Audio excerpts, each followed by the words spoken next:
How's it going, everyone? This is Anthony from Anthony's Customs, and for this review we are looking at the Robot Damashii, or Robot Spirits, Gundam AGE-1 Normal.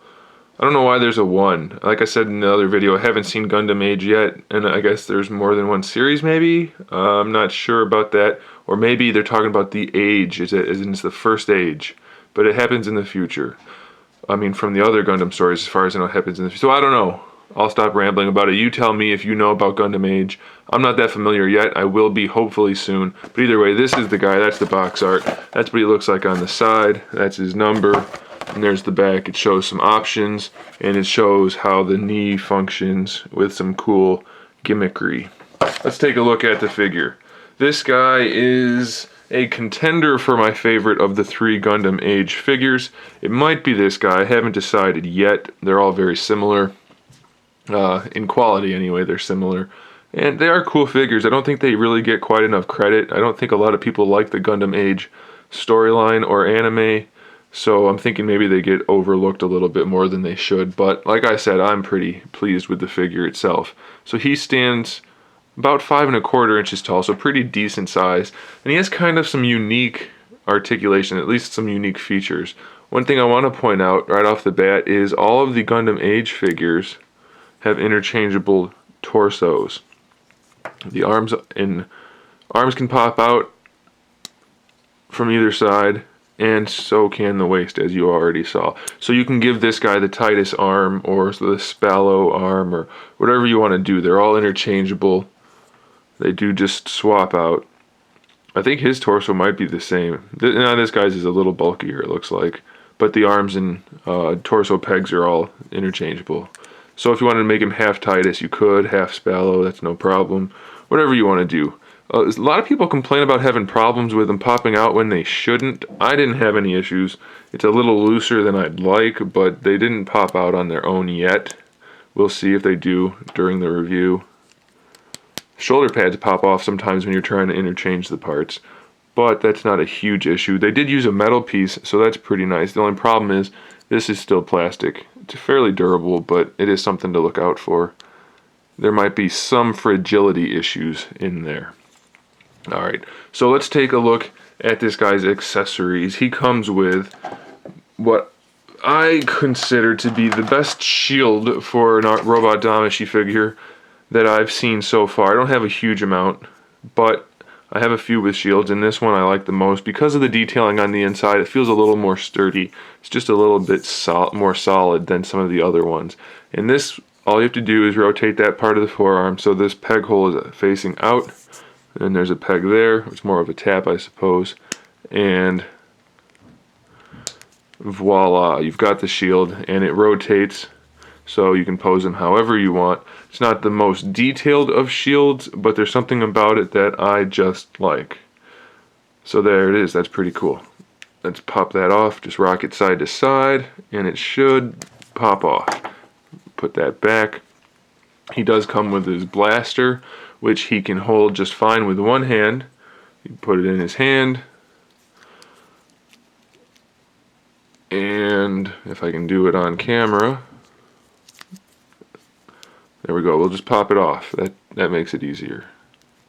Which is surprising because swapping the hands out is not as easy as it should be. Alright, so you put the hand on there. You can fold that down a little bit. Make sure the hand's actually on the figure because that helps. And then this actually can snap in down here. And that'll help him hold it. So that's pretty cool. He holds his blaster just like that. And if you just like that, and if you want to, you can turn it this way and bring this to the side, and he can hold it from the side as well. I haven't found a pose where I really like it like that, and it's not the easiest thing for him to do, but he can do it, so that's pretty cool. Let's get this blaster out of the way if I can. Alright. He does have a total of 4 beam sabers, well, at least 4 beams. The saber handles are connected to his side skirts, so just use your thumbnail, get into that little tab right there, and you can pull out the handle. There's 2 of those, they're exactly the same. Getting the beam sabers out of the packaging is a little tricky sometimes, so I like to use a knife. He's got 2 of these short ones, which I'm not sure. Like I said, I haven't seen it, so maybe he's got 2 dagger type beam sabers, or maybe these just aren't fully ignited yet. But there are 2 of these. These are about 2 inches long, a little shorter, including the handle. And then he has 2 of these longer ones, which are plenty long. They all just peg in. They're really nice translucent plastic. There's one thing Robot Damashii does, or Bandai does, it's really nice translucent plastic. That's 4.5 inches long. So that's a much better size for a full sword. Let's see how he holds it. I haven't even tried this yet, so we're learning together. It looks like he's going to hold it just fine because those 3 fingers at the bottom of the hand have a really nice pinch, even though the finger is set up for being a trigger. Really nice looking beam saber. Maybe even a little bit too long. If I had to guess, it looks like it might be a little bit out of proportion, but it still looks nice. We have one more accessory before we look at the hand, and that is this, which is another really nicely molded, nicely detailed translucent plastic. This is a blast effect, or a burst effect, for his back thrusters. And the problem is, if you're looking at it closely, is there's no real pegging going on. So what you have to do is put them in up here, and then kind of pinch it like this, so that it separates, and pinches on to those top ones and onto the bottom one. I've had almost no luck. I got it to go on one time, and that was just by the smallest of lips. It barely held on at all. There's not enough of a lip on any of the holes to hold it in place very securely. It can go on, but it's very difficult, so be careful with that. It does give him a really nice effect, and it helps him blend in with the other guys with their effect parts. Makes him a little less bland, but still, he doesn't need it, so the fact that it's an issue isn't that much of an issue. He has a total of 6 hands. He has 2 fists that look like that, 2 gun hands that look like that, and then an open hand for either side that looks like that. Nicely sculpted, nicely detailed. The thing I don't like about these Gundam Age figures is the way they connect. You saw me pop this one off. It's just a swivel joint where the peg goes through the hand. And it's very difficult to interchange them, at least on this one in the Spallow. You kind of have to just pry it off like that, and then hope nothing breaks or tears. So that's a little bit of an issue for me. I don't care for it too much. He does come with, I guess this counts as an accessory, the crotch piece to hold him onto one of the stands. Any stand you like, they're all the same peg, so that'll work just fine. Let's look at the actual figure. The paint on this guy, there isn't a ton of it, just because that's what the design of the figure is, but what is there does look pretty good. The logo on the chest looks good, the head looks good. Let's get a tighter shot of that. It's not perfect, but for this size figure, it's pretty darn good. I really like the green going around the top there. Mine is kind of chewed up. I'm trying to get a replacement for that, but on the front it looks really nice. And again, the fins and the chest part look good. Everything's pretty well done. There's nothing too impressive, but there's nothing that stands out as a problem, so I'm okay with that. As far as the articulation goes, there are 2 things I want to point out that stand out on this guy. One is the skirts, or are the skirts. It's all one piece, so it can hinge up like that if you want it to, but this one also goes up separately, the white piece. So you can fold the white piece up, and then the yellow piece is up as well. So it's a lot more clean looking. It hides the joint a little bit better.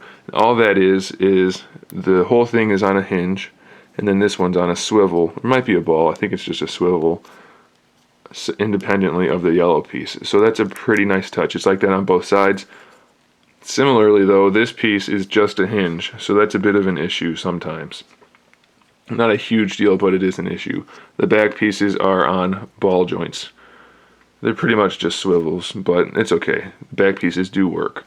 The other cool thing I wanted to point out is the knees. When you bend the knees, this back part of the thigh actually collapses. If I can do it. It pinches in, not a ton, but just a little bit. And then the knee pad actually pulls forward a little bit. So they're trying to make it a little more fluid looking. His knees are still kind of ugly though. I mean, they're all right, but if the kneecap was up higher, I think it would look much better. But it would break the boot line. So, I don't know. It's not perfect, but it is pretty good. The head articulation is pretty good. I like it. It goes up and down just fine. side to side, pretty good range, and of course a full swivel. It is, I'm guessing, a ball peg for the head onto the neck. And does this guy's neck move?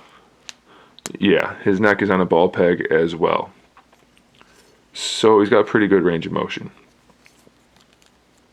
Get back on there. Alright, the shoulder, even though it does pop out and sometimes can be a problem, I haven't had too much of an issue. It's got the butterfly joint this way. The shoulder, the whole shoulder is on a hinge like this. The shoulder pad has its own hinge, and the shoulder has its own hinge. So the shoulder mechanism is really well done. You can get really good range of motion out of that.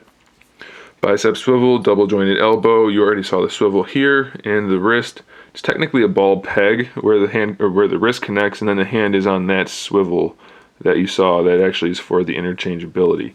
So that's pretty nice. It's not horrible. I got a little bit of yellow paint on the chest. I didn't. The one I bought came with a little bit of yellow paint on the chest. So that's not ideal, but it'll probably come right off if I try. The ab crunch works pretty nicely. Everything tucks in.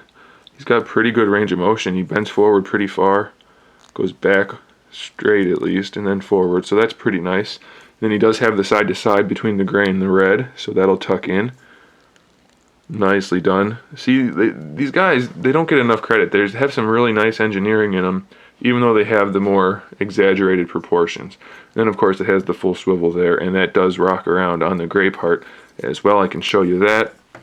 That part snaps in, obviously, but then it is articulated too. So, really good set of articulation there. Let's look at the hips. The hips don't lie. I'm just kidding. So the hips have a hinge that go out to the side like that, so full splits no problem. And then they have a swivel that goes forward, only limited by the crotch or by the skirt piece. Not quite all the way forward, but not too much of a problem either. And they do go pretty far back, so that's really not a problem. There's no looseness. There's a full thigh swivel there. We already talked about the knee. The ankles on this guy are not really that good. All you get is, you can see that ball peg right there covers the ankle articulation. This piece here, I'm not sure how it's connected. I think it's just a ball peg, an independent ball peg that sticks out, but you don't really need it to move too much because you can't really move the ankle too much. Going forward is almost out of the question. Going backward is just a little bit.